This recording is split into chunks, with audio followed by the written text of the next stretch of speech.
कांग्रेस ने प्रदेश में लोकसभा और विधानसभा उपचुनाव के प्रत्याशियों को लेकर दिल्ली में मंथन किया। कांग्रेस केंद्रीय चुनाव समिति की बैठक नई दिल्ली में हुई। बैठक में कांग्रेस की ओर से लगभग 2 प्रत्याशियों के नाम तय हो चुके हैं। सूत्रों के अनुसार मंडी संसदीय क्षेत्र से लोक निर्माण मंत्री विक्रमादित्य सिंह और ऊना से सतपाल सिंह रायजादा के नाम पर चर्चा की गई। इसी तरह कांगड़ा एवं शिमला संसदीय क्षेत्र व विधानसभा उपचुनावों के लिए टिकट का दावा करने वाले सभी नेताओं के नाम पर चर्चा हुई है।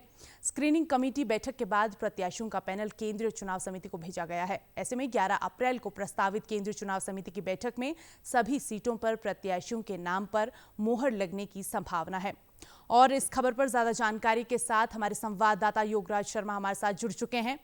जी योगराज, कई सारे नाम निकलकर सामने आ रहे हैं और 2 नामों की लगभग यहाँ पर जो पुष्टि है वो उसकी बात की जा रही है, लेकिन जो नाम है वो तय नहीं हो पा रहे हैं, तो फैसला नहीं कर पा रही है कांग्रेस। इसकी क्या वजह निकल करके आ रही है योगराज?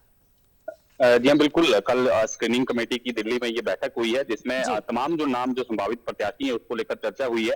और जिस तरह से आपने भी कहा कि मंडी से विक्रमादित्य सिंह के नाम पर जो है वो चर्चा हुई है। हालांकि प्रतिभा सिंह का नाम भी चर्चा में है, क्योंकि उन्होंने चुनाव लड़ने से पहले मना कर दिया था। तो ऐसे में अगर वो चुनाव नहीं लड़ती है तो विक्रमादित्य सिंह को पार्टी हाईकमान टिकट दे सकता है।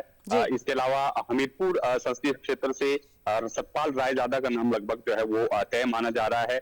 उस पर भी चर्चा हुई। इसके अलावा जो 2 दूसरे संसदीय क्षेत्र है कांगड़ा और शिमला, उसमें काफी माथापच्ची करनी पड़ रही है पार्टी को। उसमें 3 से 4 नाम जो है वो पैनल में शामिल किए गए हैं। हालांकि कल जो स्क्रीनिंग कमेटी की बैठक हुई है, इसकी जो रिपोर्ट है, इसमें जो नाम तय किए गए हैं संभावित प्रत्याशियों के, वो केंद्रीय चुनाव समिति के पास जाएंगे। और जो लग रहा है कि 11 अप्रैल को जो बैठक होनी है, प्रस्तावित है केंद्रीय चुनाव समिति की, उसके बाद जो है प्रत्याशियों के नाम पर ऐलान हो सकता है। जहां तक आपने कहा कि नाम तय नहीं हो पा रहे हैं, तो इसको लेकर क्योंकि हिमाचल प्रदेश में जिस तरह का राजनीतिक घटनाक्रम हुआ है, उसके बाद से कांग्रेस अब फूंक फूंक कर कदम रख रही है। और साफ तौर पर लोकसभा चुनाव के साथ साथ जो विधानसभा के 6 उपचुनाव है, उसको जीतना भी एक बड़ी चुनौती जो है कांग्रेस के लिए है।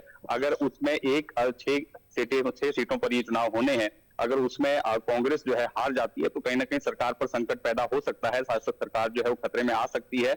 इस तरह का जो है कहीं ना कहीं कांग्रेस को डर सता रहा है। हालांकि 6 सीटें हैं, 6 सीटों में 1 सीट ही कांग्रेस को चाहिए। इसीलिए क्योंकि कांग्रेस के जो 6 कांग्रेस के बागी विधायक थे वो बीजेपी में शामिल हो गए हैं। बीजेपी ने उनको टिकट भी दे दिया है उपचुनाव के लिए। लेकिन अब कांग्रेस के पास उपचुनाव के साथ साथ लोकसभा के लिए जो प्रत्याशी ढूंढना है वो थोड़ा मुश्किल हो रहा है। कई नाम इसमें चल रहे हैं, लेकिन कांग्रेस चाह रही है कि जो जिताऊ कैंडिडेट है, जिसके साथ जो है जनादेश है, उस कैंडिडेट को जो है चुनाव मैदान में उतारा जाए। और यही वजह है कि लंबा मंथन किया जा रहा है, लंबी चर्चा हो रही है, बैठकों का दौर चल रहा है। और नाम फिलहाल जो संभावना है वो 11 अप्रैल के आसपास जो है बताया जा रहा है कि फाइनल हो जाएंगे। जी योगराज, आपने कहा कि कांग्रेस जो है बहुत संभल कर कदम रखना चाह रही है, लेकिन अगर भाजपा की बात करें, भाजपा ने अपना चुनाव प्रचार भी शुरू कर दिया है, सभी नाम भी लगभग तय हो चुके हैं।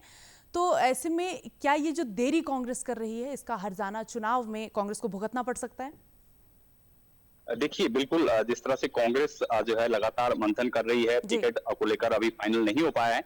बीजेपी कहीं ना कहीं प्रचार में जुट गई है, कैंडिडेट सभी अनाउंस कर दिए गए हैं। अब जो है बीजेपी कहीं ना कहीं अटैकिंग मोड पर है, प्रचार अभियान में जुट गई है।